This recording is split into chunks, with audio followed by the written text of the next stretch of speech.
Sir Ernest Shackleton's Antarctic expedition of 1914 would ultimately fail, but the hardy crew he mustered would still win honor and recognition for its ability to survive against the odds. After their ship Endurance was crushed in pack ice, the crew abandoned the plan to cross Antarctica on foot and the aim became merely to survive. Over 2 years, Shackleton led the crew across ice floes, then in lifeboats to a camp on Elephant Island where for 6 months the main group would subsist on seal meat and blubber. Shackleton took 5 men around the island to the north and then across 800 miles of treacherous ocean to South Georgia Island. He then hiked with 2 others for 36 hours across the island's uncharted interior to a whaling station with another 3 months to go before he could safely reach the crew left on Elephant Island. He later wrote, "We had suffered, starved and triumphed, groveled down yet grasped at glory. We had reached the naked soul of man." 2. Lost in the Amazon, I was obsessed with the idea of exploration, Yossi Ginsberg told CNN Traveler magazine on the recent release of his book Lost in the Jungle, a harrowing true story of adventure and survival. It describes how in 1981, Israeli-born Ginsberg and 3 companions set off into the depths of the Bolivian Amazon. When they realized they were ill-equipped for the journey, and lost, the 4 broke off into pairs. 2 were never seen again. Ginsberg and his friend Kevin were to float a raft downriver, but it caught on a rock and they were split up. For 19 days, Ginsberg wandered helplessly in a brutal environment. Fortunately, some local men had found Kevin and helped him search the river for Ginsberg. Miraculously, they discovered him, alive and with a new understanding of his weaknesses and strengths. 3. 2 weeks in an ice cave in 1982, Mark Inglis and Phil Doole were high up the slopes of New Zealand's highest mountain, Aoraki Mount Cook, when a blizzard hit. They built an ice cave and waited for the storm to pass, but it would be 13 days before help could reach them. They survived on meager rations, but in the cramped cave they lost circulation in their legs, which had to be amputated. This hasn't stopped the men's climbing careers.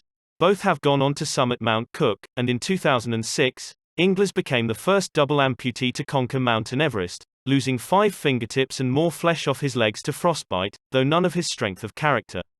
He told the New Zealand Herald, "When you lose your legs when you're 23, something like this is just a minor hiccup, just a bump in the journey, really."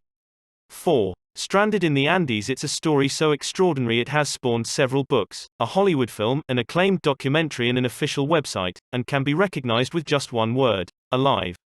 When the plane carrying a Uruguayan rugby team crashed in the Andes in October 1972, the story should have ended there, but it was only just beginning. Of the 45 people on board, 12 died in the crash or shortly afterward, another 5 passed away the next morning from injuries, another on the 8th day, then 8 in a later avalanche.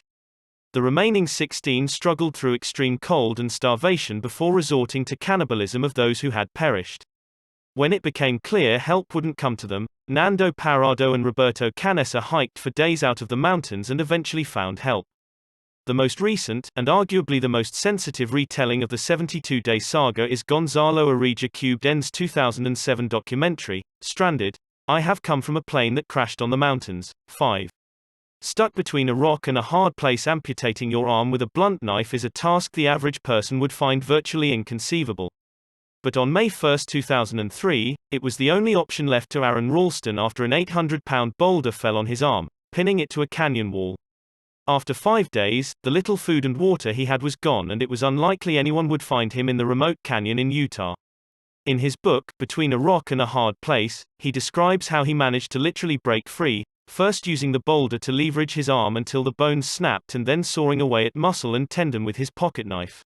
He then had to rappel down a 65-foot wall. He was walking back to his car when hikers found him. The 33-year-old continues to climb, including all of Colorado's 55 peaks higher than 14,000 feet, and is also a motivational speaker. 6. Mountain Odyssey. Joe Simpson and Simon Yates were descending from the summit of the 20,813-foot high Sierra Grande in the Peruvian Andes when disaster struck twice. First, Simpson slipped and broke his leg. Then, while Yates was lowering him down, Simpson went over a cliff and was left dangling on the end of the rope. Yates couldn't see or hear Simpson and held on for an hour as he was pulled down the mountain. Controversially, he cut the rope, which some say was against the mountaineering code, while others say it ultimately saved both men's lives, and safely descended. Simpson dropped into a crevasse, and though severely injured, was able to abseil down to the bottom from the ice shelf he landed on.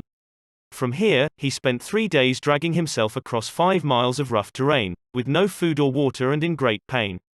He crawled into base camp in the middle of the night and was reunited with Yates, who, after recovering from his own injuries, was planning to break camp the next morning.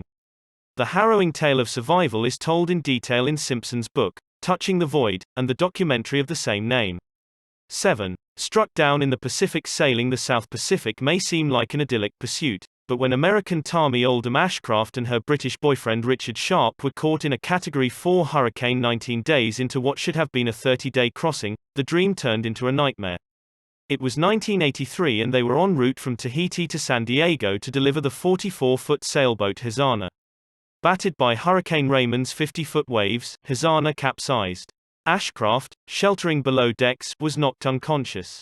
When she woke 27 hours later, Sharp was gone, his safety line broken, and while the boat had righted itself, the mainmast had snapped. In the May 2002 issue of National Geographic Adventure, Ashcraft described how she had to fight the desire to just give up, how she fixed a makeshift mast and sail, rationed her supplies and plotted a course for Hawaii, 1,500 miles away. 40 days later she sailed into Hilo Harbor, still in shock but thankful to be alive. She continues to sail and in 2000 published an account of her ordeal in the book, Red Sky in Morning. 8. 3 months in the Outback. When a walking skeleton over 6 feet tall appeared in front of his Jeep in April 2006, Mark Clifford, a farm manager on a remote property in Australia's Northern Territory, must have thought he was seeing things. The skeleton was 35-year-old Ricky McGee, who had been lost in the Outback for an incredible 10 weeks. Apparently drugged and left for dead by a hitchhiker he had picked up, though he also claimed his car had broken down, McGee survived by staying close to a dam and eating leeches, grasshoppers, and frogs.